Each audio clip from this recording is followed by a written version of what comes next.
Today we're going to do the second variant of paper 1 of IGCSE Maths, paper code 0580 for May, June 2024.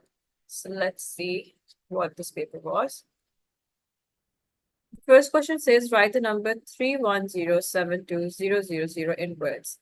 So to translate this in words, it's basically going to be 31 million, Y million, because after 31 we have 6 digits. So 6 digits would make a million, and 72,000. So remember, when solving these questions, you need to just memorize your place value chart. It's very basic. You start from your ones, then tens, 100,000, 10,000, 100,000, and so on.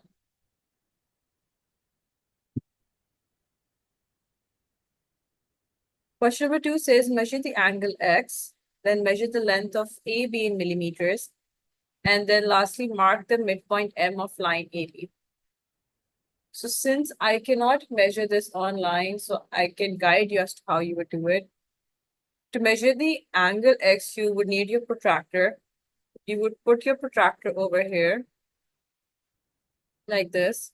Your center would be over here. And then you would measure this angle from the baseline to the line AC. That would give the measurement of the angle. Following that, in order to measure the length of AB in millimeters, you would measure the length of AB using your ruler, which would be in centimeters. Whatever that length would be, you would multiply that by 10 to get the length of AB in millimeters. Lastly, mark the midpoint of M. So when you measure the length of AB, like, you would know what it is. So whatever the length of AB is, you would half that length, and at that exact point, you would mark M as the midpoint of A. Lastly, it says draw a line through the point M that is perpendicular to the line AB.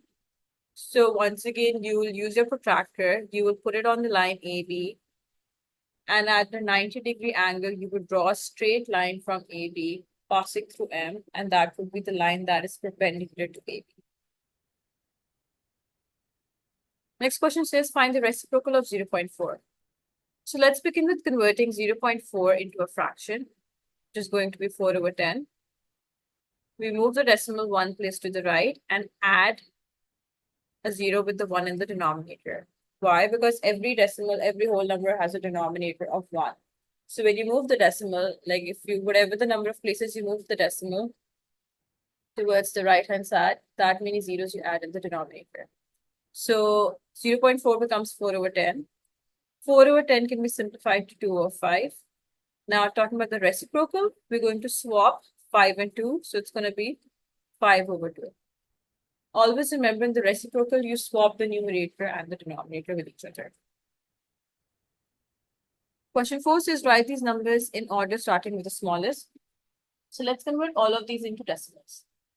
6/7 in decimal is 0.8571. 8.6 times 10 to the power of -1 is 0.86. 11/13 is 0.846. And lastly, 86.5% is 0.865. So now that we have all of these numbers in the same format, which is the decimals, we can easily compare and see which one is the smallest and which one is the largest. So as you can see, the smallest one over here is 0.846, which is 11/13. Always remember, write the values in the question, not the converted ones. Then next, after 0.846, we have 0.857, which is 6/7. Then we have 8.6 times 10 to the power of -1. And lastly, 86.5%. That is your answer.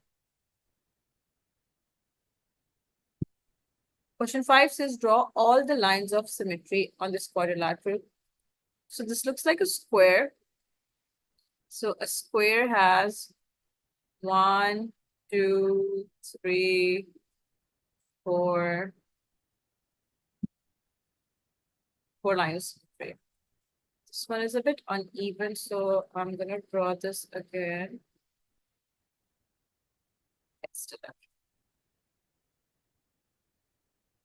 Yeah, that's it. So these are your 4 lines of symmetry for the quadrilateral. Then it says write on the mathematical name of the quadrilateral that has a rotational symmetry of order 2. So for that, you can either use a rectangle or you could use a rhombus. Both have the rotational symmetry of order 2. Why? Because if we draw a rectangle, let's say this is the starting position. So if we rotate it 90 degrees, the rectangle is going to look like this. Then if we again rotate it 90 degrees, it's going to look like this. And then again 90 degrees, like this. And then lastly, this. So this is your 90-degree rotation. This becomes your 180. This is your 270-degree. And this is your 360. So throughout the 360 rotation, it goes back to its original shape twice. Once and the second time. So that means it has a rotational order symmetry of 2. Same case is with the rhombus. We draw the rhombus over here. I'm going to start like this. All sides are equal. 90-degree rotation, it's going to become horizontal. Another rotation, now it's vertical. Another rotation, it's horizontal. And lastly, after the 360 rotation, it's vertical again. So it goes back to its original position 1 and 2 times. Hence, the rotational symmetry of order 2 goes for rhombus as well. Question 6 is the temperature at midnight is -4 degrees Celsius and the temperature at noon is 25 degrees Celsius. Work out the difference between these two temperatures. So to work out the difference, we're going to do 25 minus -4, which is 29. Why 29? Because minus times minus is plus, so it becomes 25 plus 4, and that's 29. Question 7 says, a gardener charges $6.55 for each hour he works plus a fixed charge of $15.50. Calculate the total amount he charges when he works for 4 hours.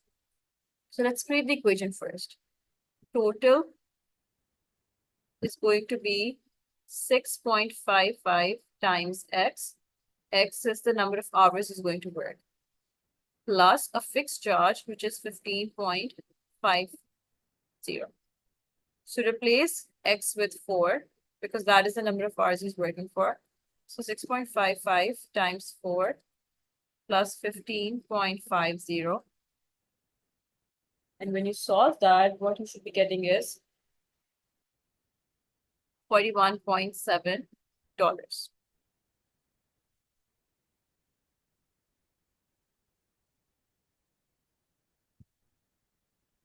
Question 8 says, Jonah has $750. He spends 1/4 of this money on travel and some of this money on food. He now has $437.50 left. Work out the fraction of this $750 spends on food. So first, let's find the amount for travel. So we find 1/4 of 750, which is basically equal to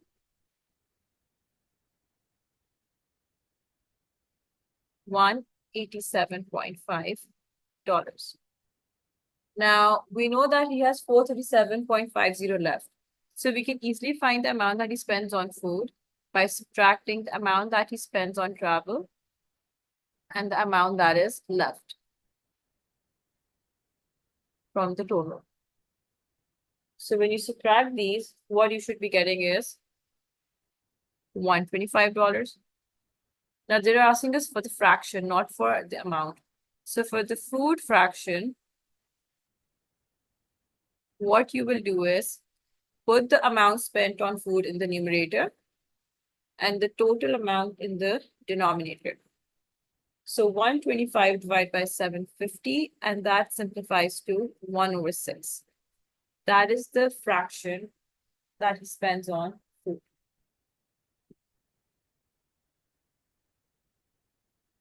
Question 9 says, a delivery driver records the number of pizzas she delivers each month for 1 year. Complete the stem and leaf diagram. So Let's see how many 20s do we have. We have 28, we have 22. So 2 first and then 8. Always go in ascending order. Now, as you can see in the key, the tens are on the left-hand side of the line and the units are on the right-hand side. Now, for 30s, we have 39, 36, so 6 and 9. Then for 40s, 48, 44, 41, 49. So we start with 41, 44, 48, and then 49. After that, for 50s, we're left with 54, 57, and 52. So we have two 57s. So we write 2 first and 4 first for 54. And then for 57, we write the 7 twice because there were two 57s. It doesn't mean that if you're writing the number once, like that's enough for all values. You have to show all values. So you'll write each number depending on how many times it has been repeated. Part B says find the median. So median is your middle value.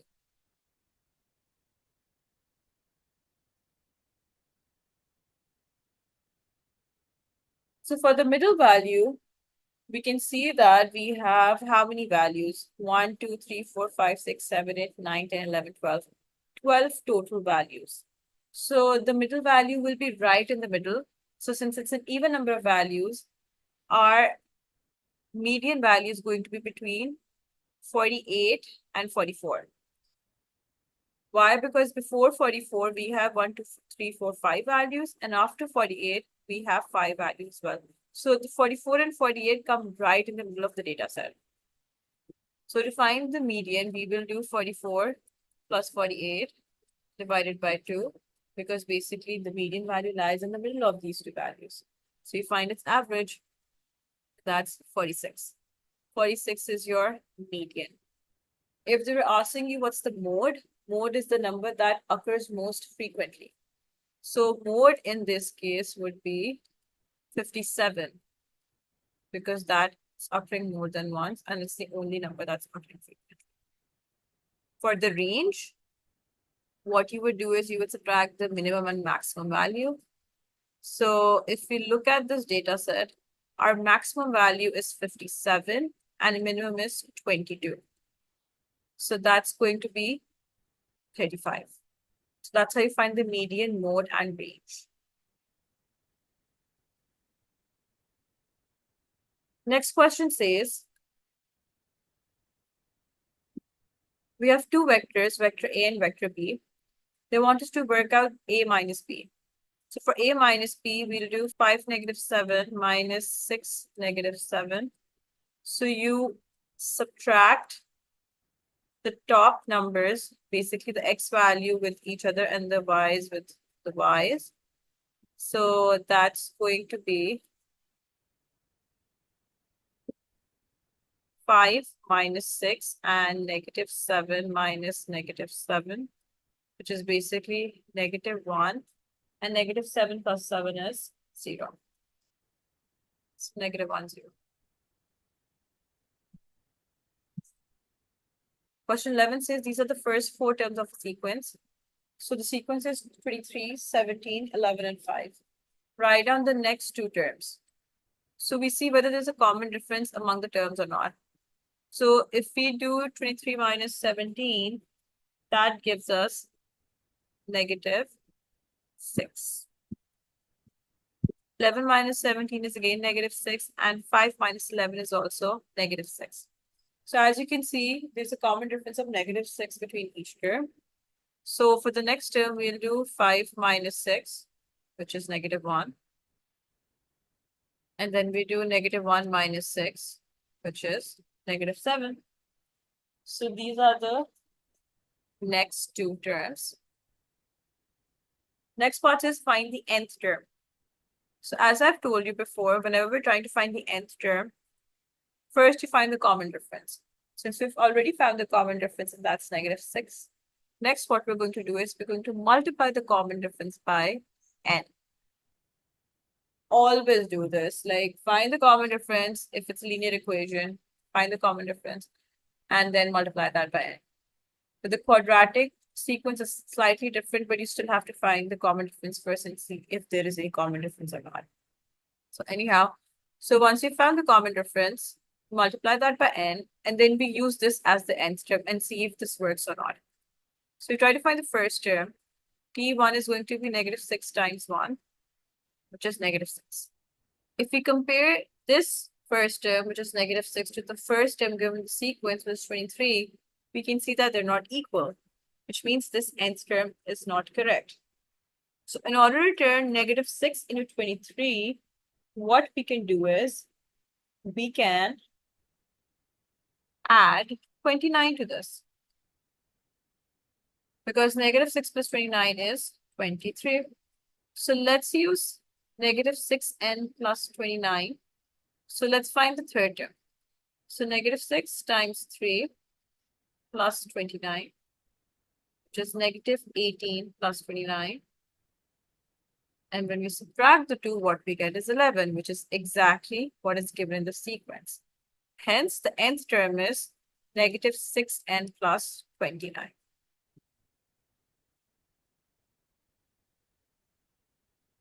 Question 12 says, write 0.04628 correct to two significant figures. So remember, when there's a decimal and you have a 0 right after the decimal, and after that you have non-zero digits. So that 0 between the decimal and the non-zero digits will not be counted as a significant figure. Hence, your significant figures are going to begin from 4 onwards. So since it says correct to two significant figures, 4 and 6 are the two significant figures that they're asking for.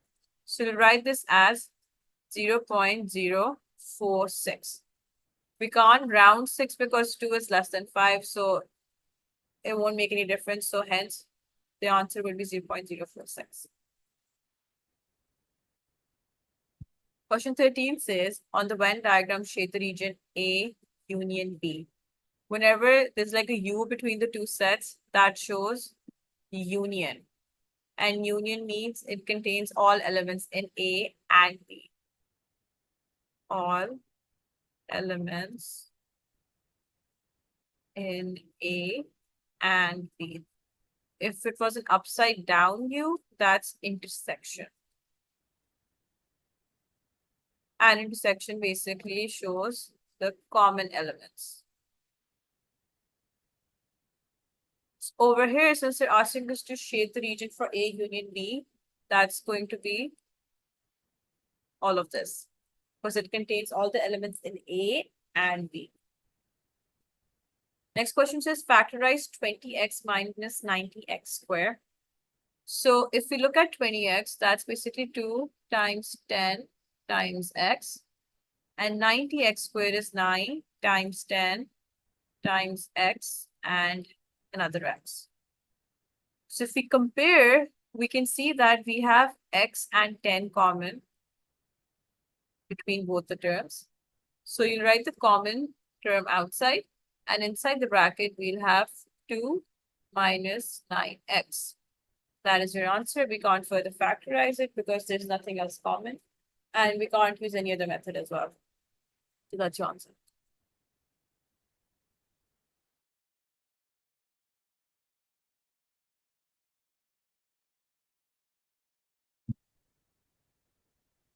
Question 15 says, describe the type of correlation between the speed of runners and the time taken to complete a race. So now if you come to think about it, if you're someone who's running a race and if you're running slowly, so it will obviously take you more time to complete the race. But if you're running fastly, that means that you will be done with the race like in less time.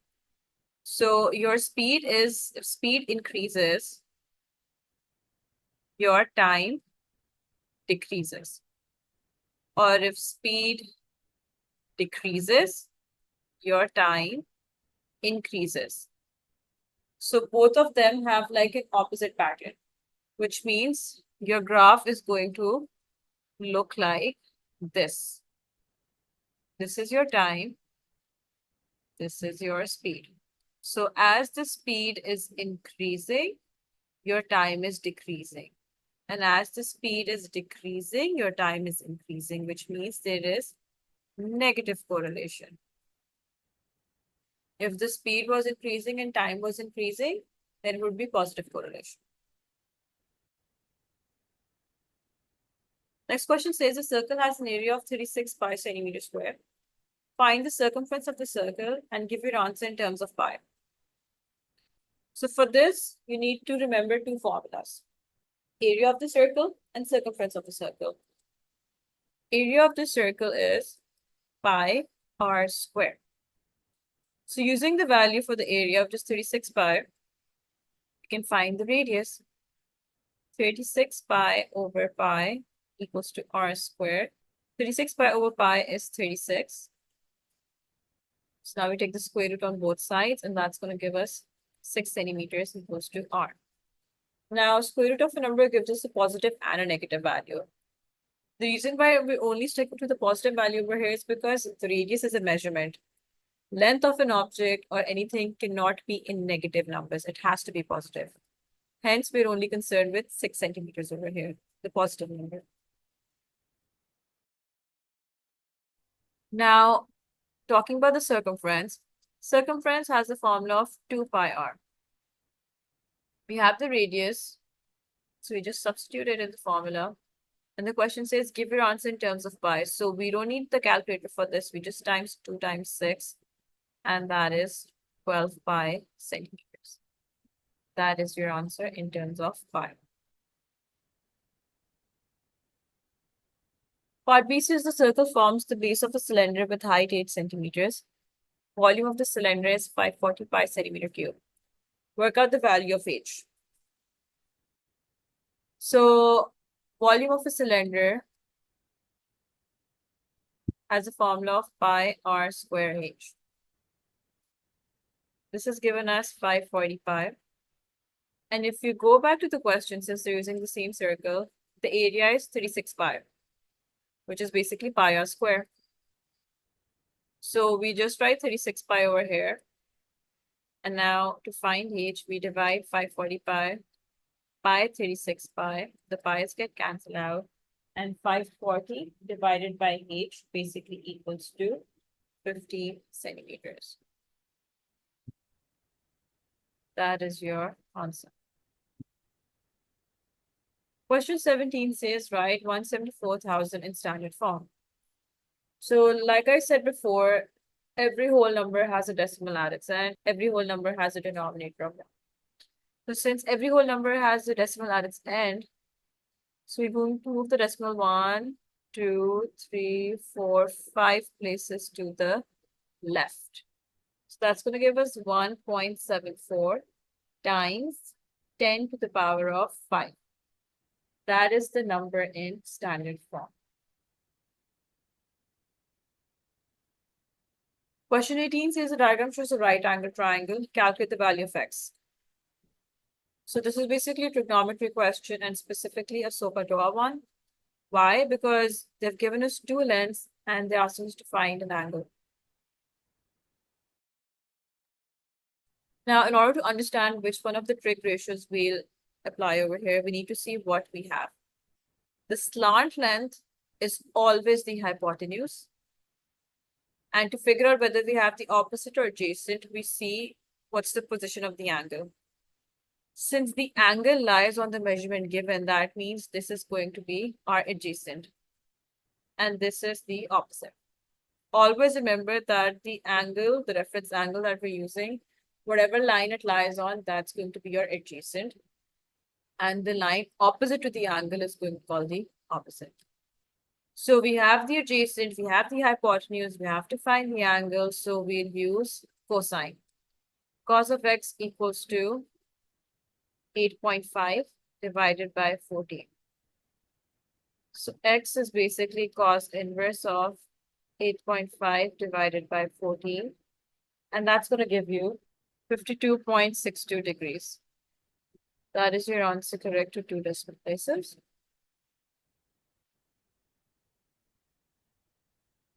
Question 19 says, without using a calculator, work out 2 whole number 1 over 4 divided by 1 whole number 7 or 8. You must show all your work in giving your answer as a mixed number in its simplest form. So to convert a mixed number into an improper fraction first, what we do is we multiply the denominator by the whole number and then add the result to the numerator. So 2 times 4 is 8 and 8 plus 1 is 9. So 9 over 4. Same thing over here. 8 times 1 is 8 and 8 plus 7 is 15 over 8.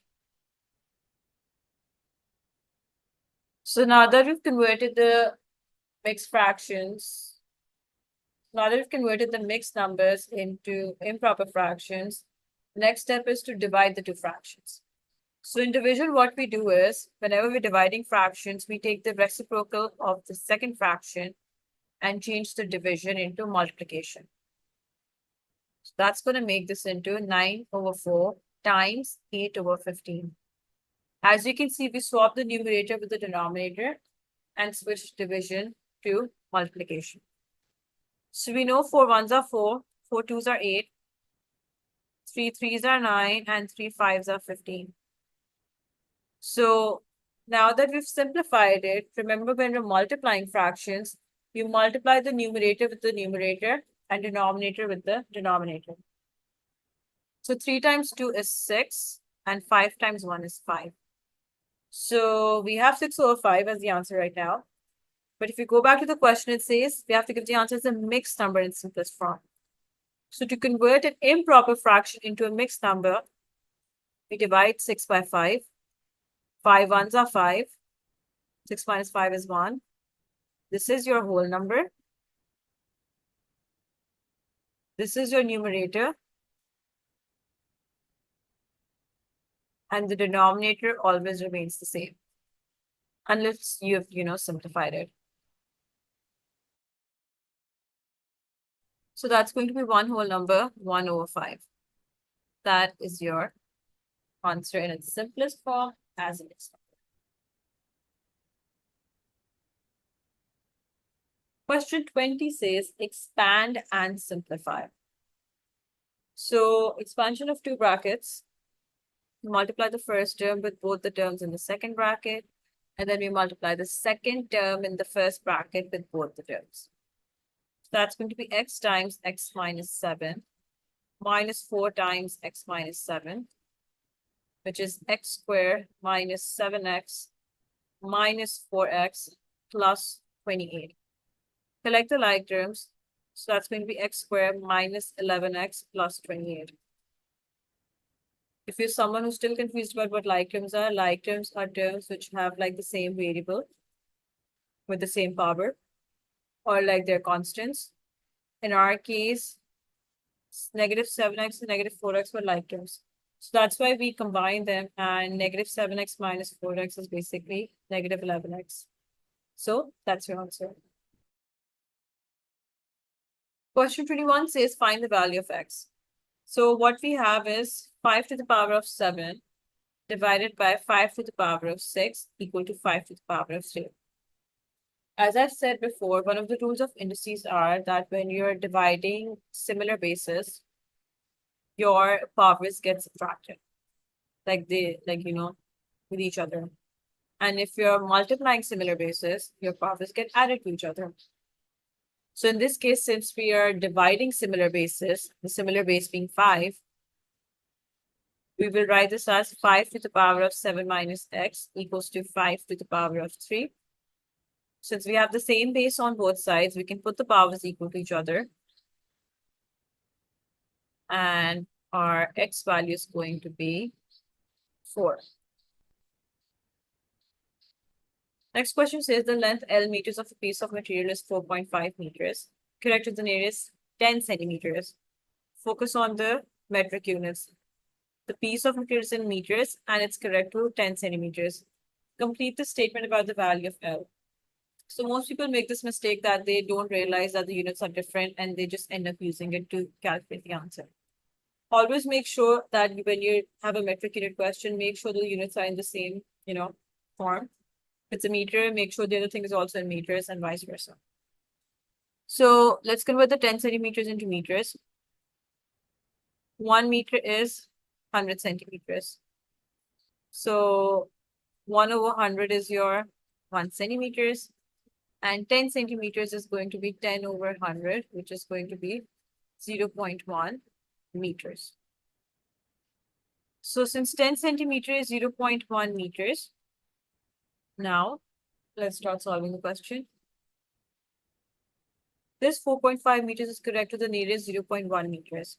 So your degree of accuracy is first divided by 2, which is going to give us 0.05. Now to find the upper bound, we will add 0.05 to 5.5, which is going to be 4.55. The lower bound will subtract 0.05 from 4.5, which is going to give us 4.45. So statement is going to be L is greater than equal to 4.45, but less than equal to 4.55. That is the answer.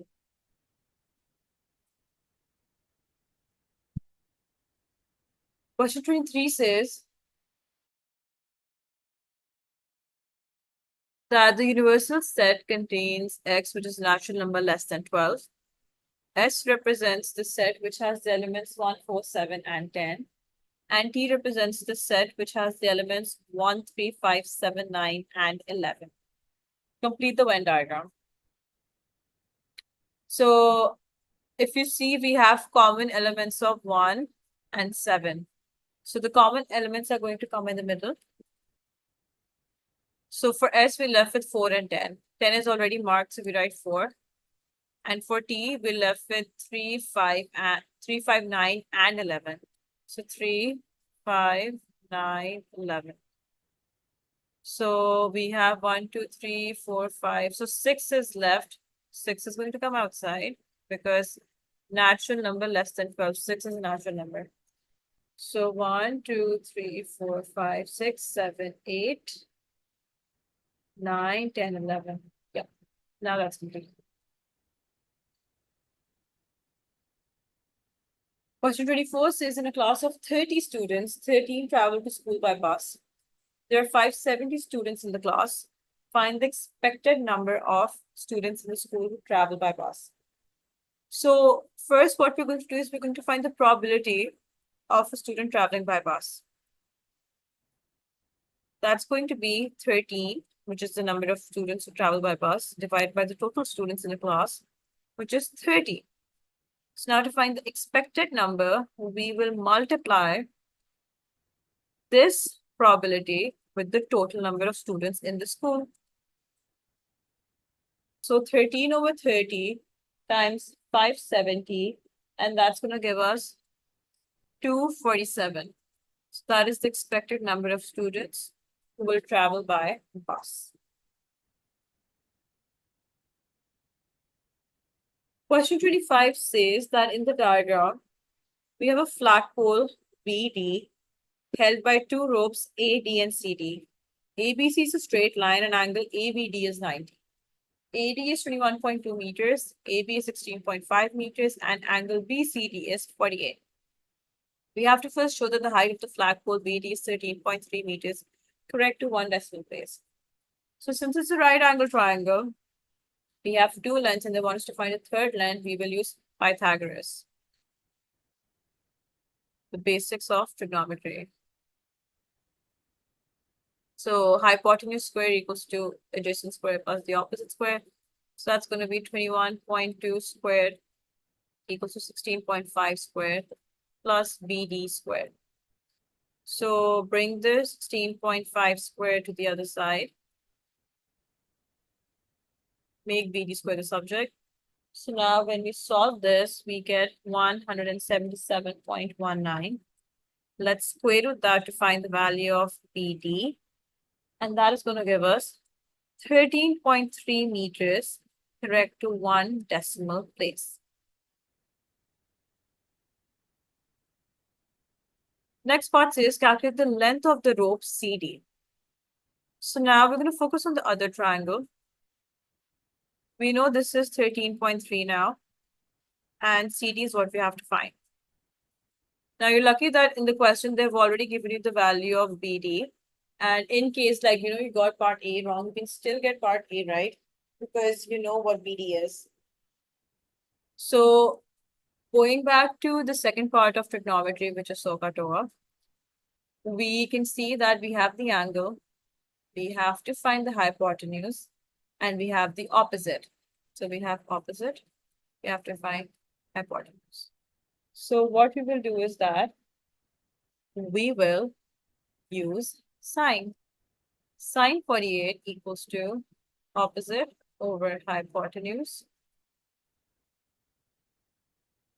So that's going to be 13.3 over x, and x equals to 13.3 divided by sine 48. And that is going to give us the answer of 17.9 meters.